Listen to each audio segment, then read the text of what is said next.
Social media में एक एक न्यूज वायरल हो चुकी है कि मुकेश खन्ना ने कपिल शर्मा का शो अटेंड क्यों नहीं किया।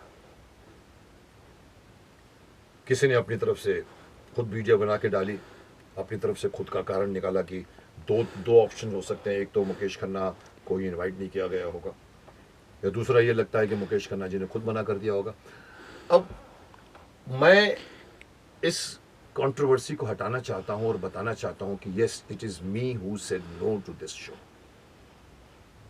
इसके अंदर भी कंट्रोवर्सी शुरू हो गई है, वो भी हमारे महाभारत की टीम की तरफ से हुई, जो मुझे बहुत बुरा लगा है। मैं बाद में बात करूंगा, लेकिन मैं आपको बता दूं कि भले ही ये पूरे हिंदुस्तान भर में करोड़ों लोग देखते होंगे और बहुत बड़ी टीआरपी लेके एक बहुत बड़ा शो है, पर मैं कभी भी टीआरपी वाले शो को अच्छा या बुरा टीआरपी देख के नहीं बोलता।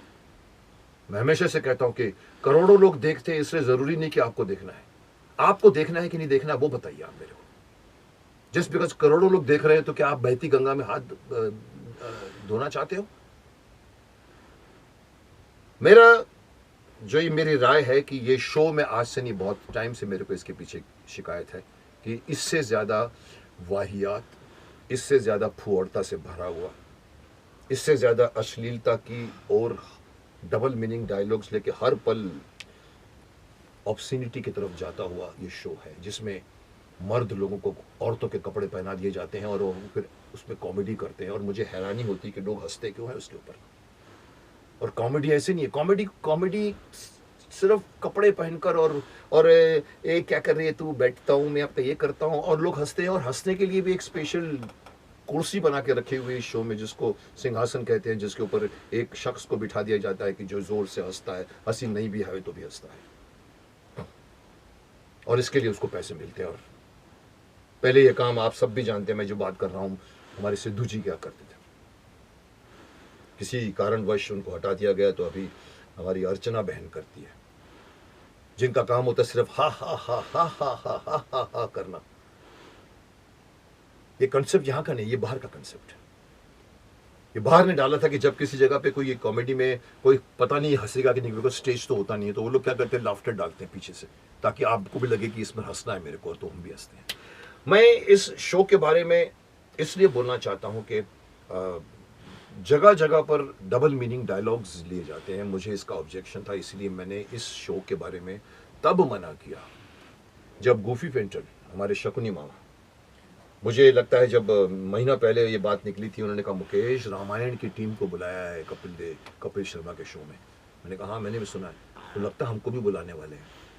अब मैंने उसी वक्त पता, मैंने कहा गूफी तुम सब लोग जाना, मैं नहीं जाऊंगा। उसने आश्चर्य प्रकट किया, बोला मुकेश इतना बड़ा शो, बड़े बड़े एक्टर जाते हैं उसमें, बड़े बड़े स्टार्स जाते हैं। मैंने कहा जाते होंगे सब बड़े बड़े स्टार्स, लेकिन मुकेश खन्ना नहीं जाएगा। उसको भी आश्चर्य हुआ, और वहां मैंने साफ साफ अपने लफ्ज में कहा था कि मैं इनवाइट करेंगे तो भी नहीं जाऊंगा। और अब बात ये निकल रही है कि मुझे इनविटेशन ही नहीं मिला था। और ये बात जानते हैं कौन, हमारे महाभारत के जो अपने आप को धर्मराज कहते हैं, उनकी तरफ से एक अगेन एक बैड टेस्ट में एक पेपर में इंटरव्यू में छपा था कि मुकेश खन्ना जो है वो, उनके लिए अंगूर खट्टे हैं क्योंकि अंगूर मिले नहीं। अरे साहब, इसको आप अंगूर मानते हैं? मैं अपने धर्मराज जी को पूछना चाहूंगा कि इस शो में बुलाने पर क्या आपका कद बढ़ गया है?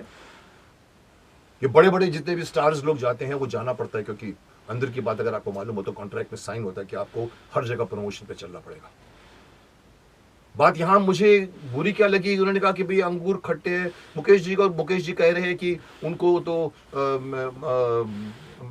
उन्होंने मना कर दिया। पर जहां तक मैं जानता हूं, उनका ये कोटेशन है, मैं खुद नहीं बोल रहा हूं, जहां तक मैं जानता हूं उनको तो इनवाइट ही नहीं किया गया था। आपको क्या लगता है, भीष्म पितामह के बगैर महाभारत पूरी हो सकती है? मैं अपनी तारीफ नहीं कर रहा हूं, मैं भीष्म पितामह की तारीफ कर रहा हूं। अगर कोई महाभारत के आर्टिस्टों को बुला के शो करना चाहता है तो वो सबसे पहले भीष्म पितामह का नाम उसके दिमाग में आएगा, कृष्ण का नाम आएगा दिमाग में। शकुनी मामा का नाम दिमाग में आएगा, फिर धीरे धीरे करके सबका नाम आते आते धर्मराज जी का भी नाम आएगा। लेकिन धर्मराज जी कह रहे हैं कि मुकेश खन्ना को तो इनवाइट ही नहीं किया गया। अरे भाई, और मुकेश खन्ना कहते हैं कि उन्होंने गूफी को मना कर दिया था कि मैं शो में नहीं आऊंगा, और गूफी जो कोई वो कोई स्टार इस शो के कोई कास्टिंग डायरेक्टर थोड़ी है कि उन्होंने उनको मना कर दिया। जहां तक मैं समझता हूं कि मेरे मना करने पर गूफी पेंटल की जब डिस्कशन निकला हुआ कि हमारी हमारी पूरी फैमिली है, हम महाभारत के सभी आर्टिस्ट मिल के शो करने जाते थे। पूरे इंडिया में हमने कितने 50 शो कर डाले हैं, 5 आर्टिस्ट, 6 आर्टिस्ट, 7 आर्टिस्ट। तो वहाँ डिस्कशन हुआ होगा, रेणु चोपड़ा जी भी, रवि चोपड़ा जी की मिसेस के साथ में जब डिस्कशन हुआ होगा कौन कौन आ रहे हैं, तो उस वक्त शायद हो सकता है, मैं अगेन अपनी तरफ से बोलना चाहता हूँ कि हो सकता है कि गूफी पेंटल ने कह दिया होगा कि मुकेश खन्ना तो बोल रहा था कि मैं नहीं आऊँगा, इसीलिए मुझे लगता है कि मुझे इन्वाइट नहीं किया गया। ये मैं साफ बोलता हूँ कि मुझे किसी ने इन्वाइट नहीं किया, पर मैं इसको ये बोलता हूँ कि मैंने मना किया था इसलिए मुझे इनवाइट नहीं किया गया था। और अगर मुझे इनवाइट करते तो उनको लगा कि भी हम मुकेश खन्ना को पूछेंगे, वो हमें ना कर देंगे तो हमारा और भी बुरा बुरा लगेगा हमको, तो इससे बचने के लिए उन्होंने मुझे इनवाइट नहीं किया। लेकिन मैं आपको साफ बोल रहा हूं कि मैं नहीं चाहता। क्या है ये शो?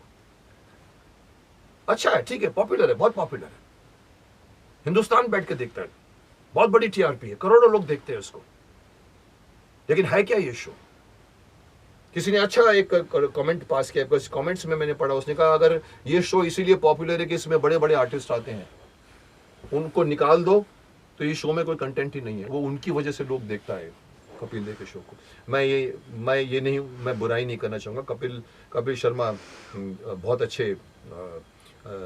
अच्छे आर्टिस्ट हैं, स्टैंड इन आर्टिस्ट हैं, कॉमेडी करते थे, लेकिन मुझे उनसे शिकायत आज की नहीं। अगर मैं आपको और भी अंदर की बात बताऊं, कई लोग मुझे पूछेंगे सर क्या फर्क पड़ता है? मैंने कहा आपको एक तो मैंने अभी रिसेंटली बता दिया था कि आपको मालूम है इसके पहले रामायण जब कास्ट को बुलाई गई थी, ये बात मैंने नीतीश भारद्वाज को भी कहा, मैंने कहा डू यू नो नीतीश, पिछले शो में मैंने सिर्फ प्रोमो देखा था, प्रोमो में कपिल शर्मा पूछते हैं अरुण गोविल को, अरुण इमेजिन करो कि तुम बीच में नहा रहे हो और अचानक भीड़ में से कोई आदमी बोल बैठता है, अरे देखो देखो देखो, श्री राम जी भी वीआईपी अंडरवियर पहनते हैं, वीआईपी अंडरवियर पहनते हैं। अरुण गोविल का एक क्लोजअप दिखाया प्रोमो में, उसने स्माइल किया। ये इतना सवाल बेहूदगी से भरा हुआ, आप एक ऐसे शख्स को बोलते हैं जो राम की इमेज कैरी करके घूमता है, और भी बहुत सारे सवाल होते हैं।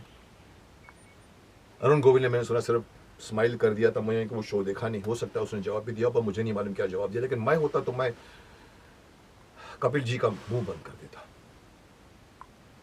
कि तमीज से सवाल पूछा करो। हमारे हिंदुस्तान इमेज पे जीता है, आस्था पे जीता है। क्यों हमारा हिंदुस्तान टिका हुआ है? क्योंकि श्री राम, कृष्ण, भीष्म, अर्जुन, देवियां, देवता, शिव जी, विष्णु, इन सब पर आस्था है, इसी आस्था पर हमारा देश टिका हुआ है। और अगर किसी आदमी की इमेज की आस्था को आप इस तरह से मजाक उड़ाते हो अपने शो में, क्योंकि आपका ये शो कॉमेडी से शो है, कॉमेडी के नाम पे आप कुछ भी कर सकते हैं। नहीं साहब, कॉमेडी इसको नहीं बोलते, कॉमेडी बोलते जो चलती का नाम गाड़ी फिल्म बनी थी इतने सालों पहले, अशोक कुमार, किशोर कुमार और अनूप कुमार थे, तीनों भाई इसमें थे, मधुबाला थी उसके अंदर। आज भी देखो उसको, आप 4 बार नहीं 10 बार देख सकते हैं, आपको हर सेंटेंस पे हंसी आएगी, क्योंकि वो कॉमेडी घुसाई हुई नहीं थी, सिचुएशनल कॉमेडी थी। पूरी फिल्म में सिचुएशन के ऊपर कॉमेडी बनी थी, इसीलिए हंसी आती है। तो सिचुएशनल कॉमेडी बनाइए। आजकल कॉमेडी का स्तर क्या गिर गया है? मोटा आदमी, गंजा आदमी, कोई आदमी अनकाना होता है, या कोई आदमी लड़का लड़की बन जाता है। हम आकार के ऊपर, हम वेट के ऊपर और हम खामियों के ऊपर कॉमेडी करते हैं और लोग हंसते हैं करके। नहीं साहब, कॉमेडी उसको बोलते हैं कि आप सिचुएशन क्रिएट कीजिए, सीरियसली भी करिए। आपको कॉमेडी, राजेंद्र नाथ का देखो, आज तक फेस कभी कॉमेडी में नहीं आता था, लेकिन उसके हरकतों पे कॉमेडी हमको मजा आता था करने को। आज के अंदर की क्या फुहड़ता भर गई है, हर बड़े बड़े आर्टिस्ट आते हैं। और ये तो मैं आपको बता दूं, मैं ऐसे शो के फेवर में नहीं हूं। और माफ करना, ये सब चीजें हमारे टीवी इंडस्ट्री का पूरा फ्रेम चेंज कर दिया है। पिछले 20 सालों में सारे शोज फॉरेन के कॉपी करके बनाए हुए, राइट्स लेके बनाए गए हैं। ये भी वहीं का शो है जहाँ पर वो लोग हंसते हैं, वहाँ पर वो लोग वन लाइनर करके बहुत बड़े स्टैंड इन कॉमेडियंस होते हैं, वहाँ उनका इंटेलिजेंस लेवल अलग होता है और एंजॉय करते हैं। हमारे यहाँ पर गाँव में अनपढ़ लोग बैठे हुए हैं, सीधे साधे भोले भाले लोग बैठे हुए हैं, जिनके सामने आपको ये नहीं कहना चाहिए कि श्री राम जी आप भी वीआईपी अंडरवियर पहनते हैं क्या। Well, this is what I wanted to say about this viral news की मुकेश खन्ना कपिल शर्मा के शो में क्यों नहीं।